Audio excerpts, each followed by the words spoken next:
everyone, Joe here from ActionX. Welcome to What's on the Tube.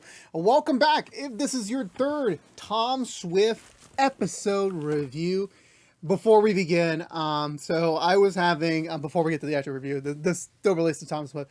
Last night I was having a scheduling meeting with my normal co-hosts of many shows and many projects. It's just George here. And we were taking a look at the analytics, and apparently this one beyond my belief, and I didn't even recognize it till last night. Thank you so much for making our Tom Swift series premiere review the most watched series premiere review we have done in the history of What's in the Tube. We've been doing the show for almost 4 years. It is the biggest launch of any of our What's in the Tube show, and there have been episodes where certain reviews in those runs have outperformed previous one, but this was the first time we started strong right out of the gate, and I thank you very, very much. It definitely showcases that we are on the right path. I'm still talking about the shows that I want to talk about, and it isn't just, we're doing the most popular shows on the broadcast. This isn't we're just doing Game of Thrones, for example, or whatever the big shows is right now. Is NCSI still a thing? Is Law and Order really good? I don't really know. I know it was the big show, but we don't care about that. We want to do the shows that we want to talk about. It's not just Tom Swift. It is Nancy Drew. It is Doctor Who, The Rookie, Walker, all sorts of things. But so thank you very, very much for your very strong support with that series premiere review. Thank you so much. It has definitely. It was a good thing. It was a good thing to see. Thank you so much.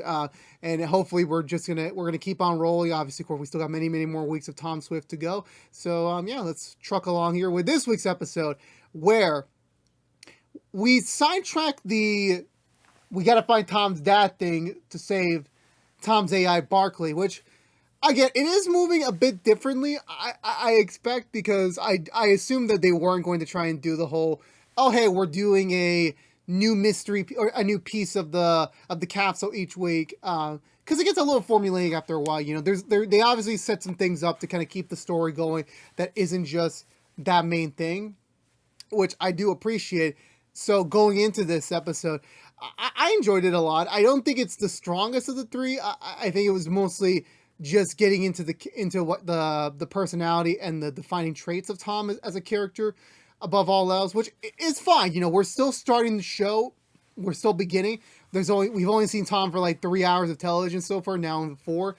So it was fine that we get to flesh him out more as a character, as well as continue to elevate the stakes of what really is at stake. It's not just trying to find his dad and bring him home. It's also what is the road back really planning, and also who can he really trust? What information can he divulge? And in reality, who are the people really closest to his life? Who are they really? And, that was just the prevalent question throughout this entire episode.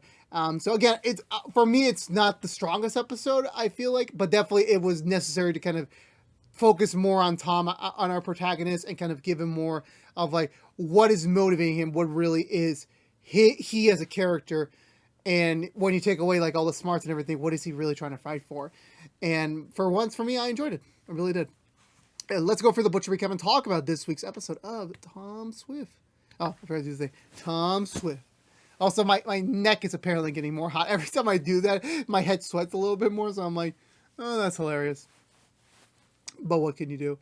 So we pick up with, where we left off last week. Barkley, Tom's AI, is slowly being hacked away by the rogue virus, let's call it, that the bodyguard and I guess the Roadback themselves planted in Tom's AI. So it's not going so well. Thankfully, Tom manages to install a brand new security system. It's kind of like the final failsafe for them, and so they're on a time crunch here. Sadly, his finding the next piece to his dad's message will have to wait, because without Barkley, they can't do anything. And also, Barkley is a member of the Swift family. We get to know a little bit more about him. Also, this was the episode I realized that Barkley's icon, his facial icon to represent when he talks is an old man, and the voice is very, very young, which I didn't realize that. I thought we were going to have a different story with Barkley. That's what I thought, but that wasn't it. And also, I was just generally surprised by that. So either or, it was another thing where you pay attention to the little details, the little things they're trying to do. Meanwhile, going on in the bigger Swift world with the Swift family, there's a big tech event that the Swift Enterprises is hosting. It's mainly meant to be like kind of like a donations pool, like having a bunch of rich families, rich other enterprises, a lot of other corporations come in, see what Swift is working on next, hopefully to get some big influx going. Because, and mostly Tom's mom is being very brutally honest with him. Like Tom's dad's death, well, death at the current time is has hurt the company a lot. It has. It has not been financially stable for them. They are losing a lot of money since this was supposed to be a very big, innovative thing for the company. And to the rest of the world, the spaceship is destroyed, meaning that, oh, Tom failed. Like, this is definitely something we know he can't do, so it kind of hurts the credibility of, like, him as an inventor. So right now they're really hurting financially. So they're trying to put this big event to try and get new products on the scene to make some more money, as well as, trying to get people to still believe in what they're trying to do. And, and it's good as that also during this entire, like, planning meeting that Tom and Claire do not really like each other at all. They really don't. Like, obviously Claire's trying to be professional, but you can tell, like, Claire knows Tom stands in her way of trying to be the full CEO. And Tom just doesn't like Claire because she's the current CEO. That's basically about it. Which, again, totally fine in my books. I know there was, like, a brief side story tangent where, again, like, I understand, like, we got to continue moving with, like, yeah, life is going on for everyone. Like, we can't just, like, pause everything just because Tom needs to go find his dad. Like, life has to go on. So Tom's adopted brother is doing some a fencing try, I guess. And I still remember when I was interested in fencing. Oh, God. Well, I never fenced before. I actually got the curiosity from iCarly, the original run, back when I was a kid. And I was like, I want to try fencing out so badly. It seems like a lot of fun. You get to play with swords, and obviously they're not the pointy swords, so you're safe. It's just mainly your mobility and your tactics to see if you can outmaneuver your opponent. It's a really cool sport, and it was cool to see that again. And so the match goes like perfectly for him. Like, he's knocking a perfect record. But however, even after he completes the record, he is very much criticized by everyone. Like, hey, he's cheating. Like, there's absolutely no way he got a perfect, like, 15 point. And of course, everyone close to him is like, don't worry about them. They're just disbelievers. Don't worry about what they're saying. So they leave it alone at that. So I'm trying to give them a team name, the Swifters. I'm gonna call them Swift. Yeah. So the Swifters are trying to figure out, okay, how do we fix Barclay? Because the measurements that Tom has put on his security system is only going to last him for so long. So the only way to try and get the body, so the plan is that if they're going to clone the bodyguard's phone, which contains let's call it the malware that is causing Barclay's systems to go down. So they have to find a way to clone that phone. But of course, obviously, like, well, he's going to know something's up because, like, or he's going to try and, like, back away from him. So there has to be a legitimate reason for you to be close to him as possibly you can. And also, I forgot to mention Tom's bodyguard, Isaac, I believe that's what his name is just teasing Tom that, like, oh, you like him, you like the bodyguard, as well as, the bodyguard kind of rejected your booty call, or your call out, let's call it. And Tom's like, trying to ignore it, like, wasn't like that. It's not a rejection if it was never meant to be like that. So it is what it is. So they decided to use the Swift event as a way to lure in the congressman as well as that bodyguard in order for Tom to even have a chance to be remotely close to him quickly enough. That is, and him going out of his way, which would definitely be sus. So out of the Tom Swift vault of inventions that are convenient for this episode, he brings up two of them. One is a new monocle AI glasses. I think that's what the terminology is. It's like those glasses where, like, it's like the AI glasses where, like, you get to see holograms, you get to see displays through it. I don't know how else to describe it, but it's designed to be like everything goes in a monocle. Like, you don't even need the second eyepiece. Like, everything somehow is transmitting into the one eyepiece, which is, like, honestly, like, hopefully someday we get there as a human civilization, but it's still a long ways off. It's a cool device though, and it would allow Tom to remain invisible because the projections are going to be blinding the user's eyes, so Tom can basically move around, without being detected, which is a great tool for him to have in his arsenal right now. So they decided to use that to his advantage, and of course, obviously, Tom's got many commitments since he's already let his mom down so many times. he's going to try his best to not fuck this up, but as well as trying to save Barkley. And again, they're emphasizing this episode again that, you know, Tom's mom nor cannot know about the whole thing because, like, yeah, I'm pretty sure Tom's mom's not involved in this conspiracy, but she knows Claire, and we don't know how much the congressman and the Roadbacks reach is. So maybe Claire's in on it, which he doesn't know 100%. So just in case, it's better to kind of leave her out of it. So there's a lot of juggling balls for them to place here. So they got a plan. They head off to Swift Towers in the city to get that ready to go. They fly over the congressman in the Swift jet so that, you know, he can be attracted to coming to this event, not just for the money, just to ride in with style. So the event starts, and yeah, it's clear as day that Tom and Claire really do not want to be here together. They rather have this be their own things, but it is what it is. They're gonna have a united front to, you know, keep the money rolling, keep the business afloat. So there's a lot of attention on that.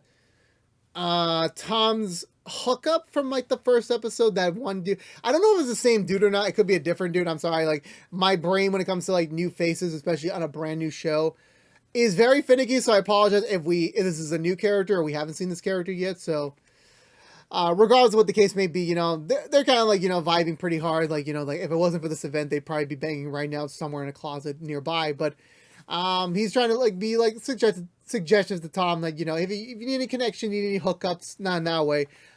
In the realm of the politicians, you know, I can get you in, you know, I'm good like that. Tom appreciates it, but he has to focus on bigger fish right now. So the congressman and the bodyguard show up, so the plan's in motion. Fun fact, Tom actually invented this makeup fillers, he like to call it. So like if you have like a white spot on your, or like an empty, like if it's an uneven spot of a shade on your face, you could just use it and it just automatically detects the pigmentation of what the surface is, and it immediately adapts to it. It's honestly a pretty cool invention, and it has many applications to many different people out there. So again, this is the inventions we do need in our world. We do need it. We need the Tom Swift of our world is out there somewhere, and we need to find it. That's basically it. There's a lot of benefit that he can give to me. I mean the world. So and also, yeah, this is a much more bickering between Tom and Claire, you know, about like, you know, who's talking to what, how's it being presented, you know, that sort of thing. But they'll come back with the second announcement later. Another priority on Tom's big to-do list is that he has to kind of, you know, maintain his connection with another of the young CEO mindsets with this other company who Tom's known about for a while. They've been friends, and, you know, she trusts Tom a lot because Barkley was a real person, similar to how Jarvis from Iron Man was like a real person. You know, it was the inspiration to make the AI. So, which I was confused, like, wait, was the AI teaching people before Tom, and now he's just Tom's personal assistant? That's kind of weird in my, but it isn't in that case. It isn't. It's just it's conveniently, you know, it just happens to be, you know, Barkley, I'm guessing, was the previous big inventor for Swift Enterprises before Tom became a prodigy and took over. So I guess now that Barkley's gone, Tom's kind of like the next hope for them, and that's kind of a big reason why she invests in Swift, because she sees a lot of Barkley in Tom, so she's kind of trustworthy of him to, like, you know, lead the company, and, like, you know, her money is going into a good place. So Tom's gonna really maintain the connection because that's one of their biggest investors. So, and they really need a big, like, new influx of cash going so that they can, you know, keep operating. I want to say what else happens before we get to like the main point. I want to say, yeah, so Tom's doing his best to try and entertain everyone. You know, this is another thing they call this event is that it's basically your one-on-one time with Swift. Like, only the riches of the elite get to, like, really talk to him and, like, get a full-on presentation. But of course, Tom is busy trying to focus on trying to save Barkley and, you know, trying to get that clone of the phone going. Yeah, eventually they bring out the second invention, which is the monocle before. They bring out a big freaking dance number for no reason, but hey, you know, it's cool. It actually does look like, you know, a little bit trippy because, like, so are they actually there? Because it just feels too perfect for them to be there, and, you know, no, it's just all projections. And Zazi's really impressed that, you know, Tom is in the middle of this entire presentation, yet no one can see him, which is, like, honestly, again, that's another cool thing that I appreciate Thomas as a character. He always has a way to make things work in terms of his inventions, as well as do it with style. you know, it's amazing. So Tom goes in close with the bodyguard. He gets a successful copy of his phone. He almost gets caught by him when someone accidentally knocks a little bit of water on him. So his presence is detected a little bit, but thankfully it goes unnoticed with the bodyguard. So the Swifters regroup. They realize that this phone copy still has on the copy a master lock. They need some sort of DNA for it to be unlocked, which is like, damn, a bodyguard should not need this much for a freaking cell phone. So definitely there's some incriminating details on here. So they gotta get it. So they need to get some sort of biological material so that it can unlock the phone. Again, Isaac makes a joke like, "Oh, you would like all of his substance right now. You would love it," which I'm like, these are the freaking corniest puns to like imply like you're horny for this dude. But I'm just loving it. I'm really am. I'm basically a sucker when it comes to like a good horny joke. So they have another idea to how to lure him in, but they only got a couple of hours to do it because Barclays security systems are starting to crash moment to moment. Tom ignores his mom and potential other investors to go try and talk to the main investor who he's close with. However, he's late by a little bit of a margin. But before we get to that, a little piece of things to note is that when Tom's adopted brother is just waiting around, just trying to wait for his cue, he notices a waitress and her I guess her cinna. It kind of looked like X-ray vision, like he's looking inside. It's a bunch of cybernetic parts. That's kind of like what I was viewing it as, but that's gonna come into play much later. So Tom tries to go talk to her. Damn, I already forgot her name. The other CEO, Claire, she gets there first. Starts wooing her over a little bit, and all the whole Tom's late jokes kind of start beginning there. Eventually, a little bit later on, a kind of like another big secret third invention that they were planning on unveiling was this. I'm gonna call it the champagne improver. I know there's a better name for it, but it's still a very I can't pronounce it for the life of me. But basically, it takes the cheapest of champagnes and makes it world class without it without it bursting your bank. Which I'm like, if this invention was on the market, even the cheap champagne will go up in price. Literally, there is no winning. At this point, champagne will be expensive. That's literally the game. Unless the technology is worth a lot of money, okay, you know what? Fine, go nuts. Tom notices that the calibration on the champagne is off by a couple of decimals. So, I mean, that someone hijacked it beforehand. So, Tom's not really one to accuse anyone at the current moment. Actually, he will in a few minutes. What am I saying? So Tom doing his little spur of the moment things. He grabs a slice of orange and scans the zest of it in order to adjust its temperature and make it kind of like a solution to make the champagne even more richer in flavor. So he has Zossi do all of them. He starts talking smack to Claire. Claire's denying the whole thing that she even did anything to tamper, because why would I tamper something that means the risk of the financial income of our company?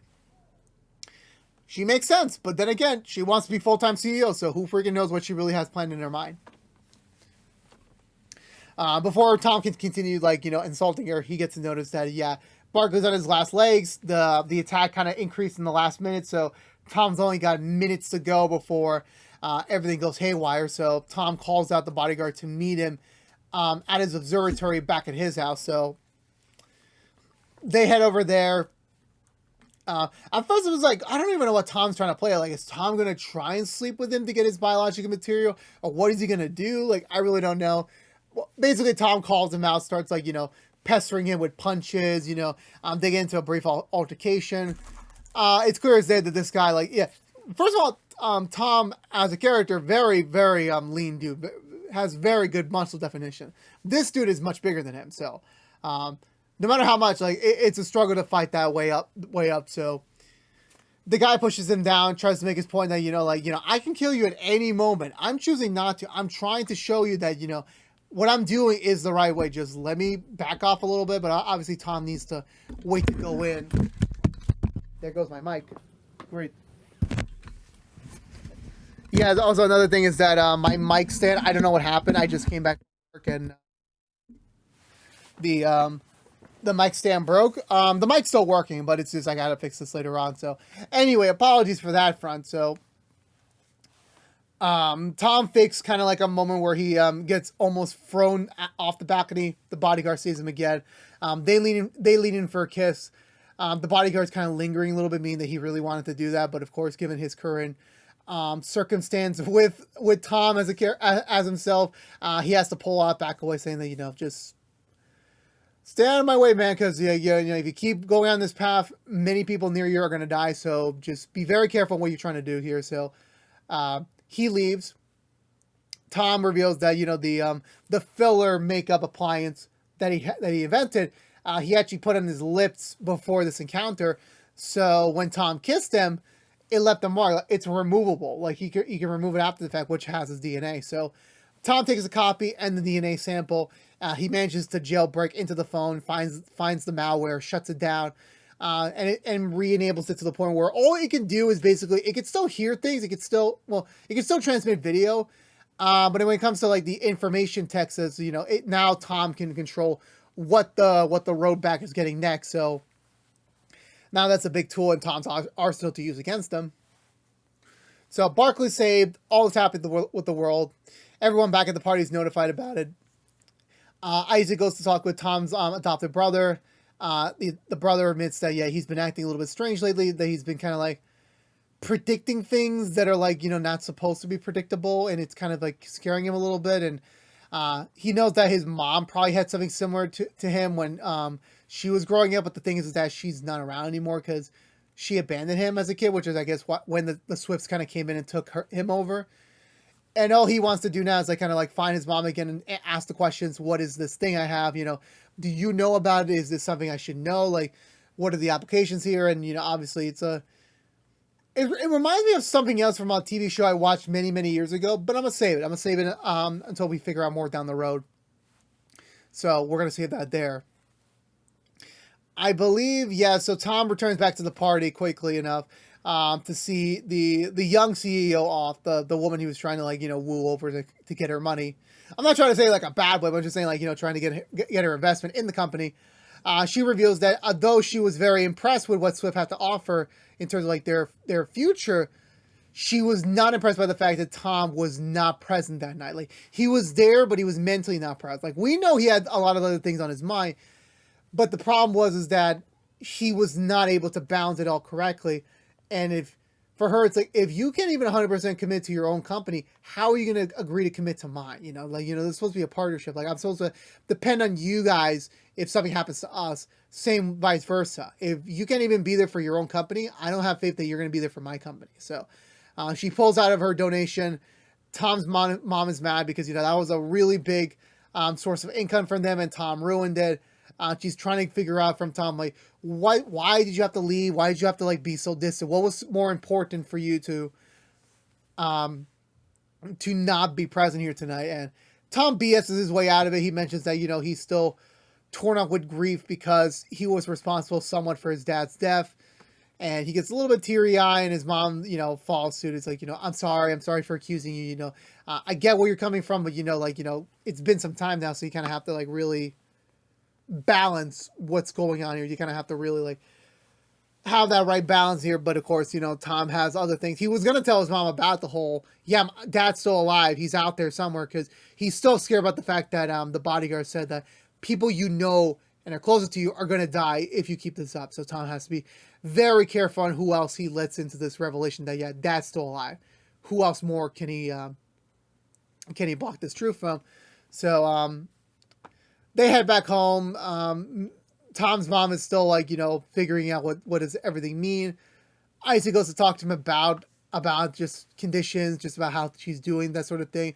He mentions the fact about the little brothers, about his any sort of relation to it, and that is enough for Isaac to call up a friend to kind of get the heads up that, hey, can you start looking into this one person for me? I'm assuming it's going to be the brother or his mom. They're just trying to figure out where is this coming from? Where is this power source?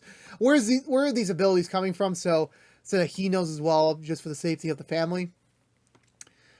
Claire shows up, just trying to bolster we're doing well. A lot of people really liked our event. This was still successful.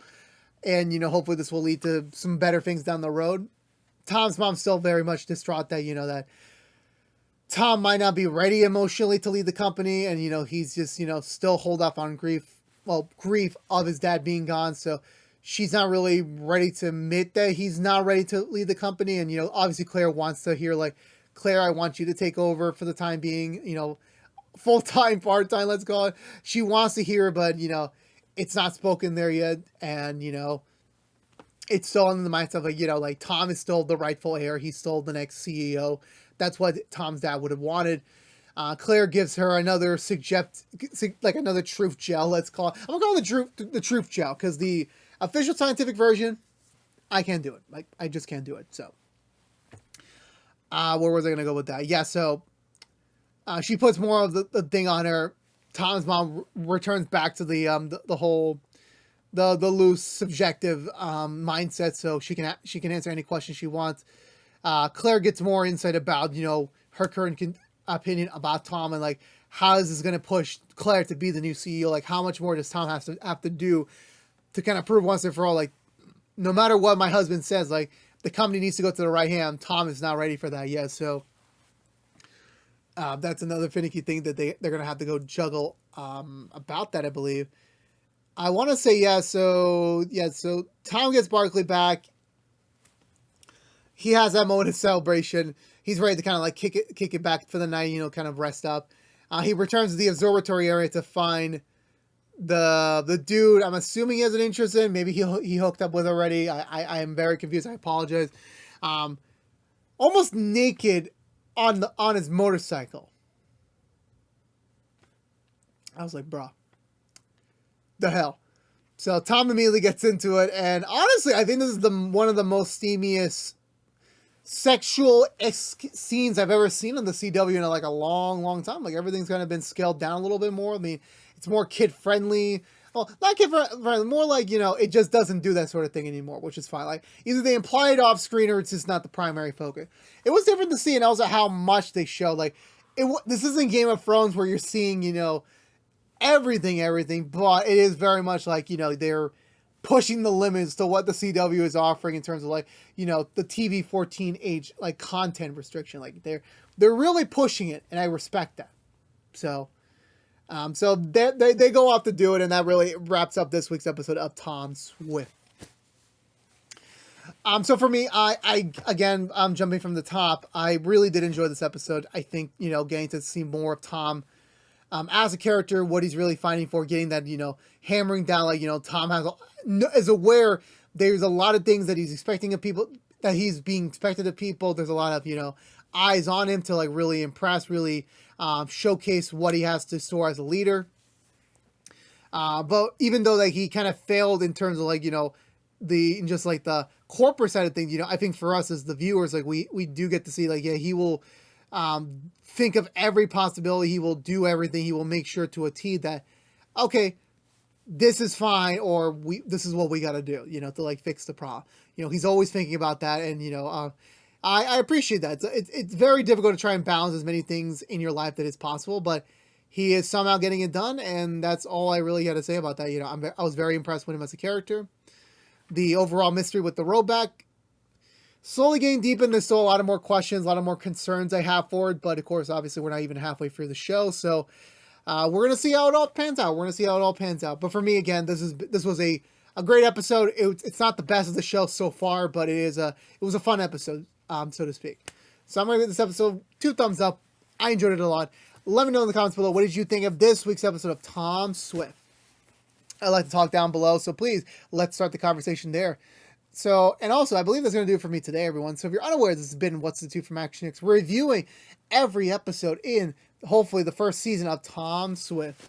If you want to know what we're doing normally, What's the Two, besides our Tom Swift episode reviews, we're currently doing Walker reviews each and every week after brand new episodes on the CW. So go check them out there.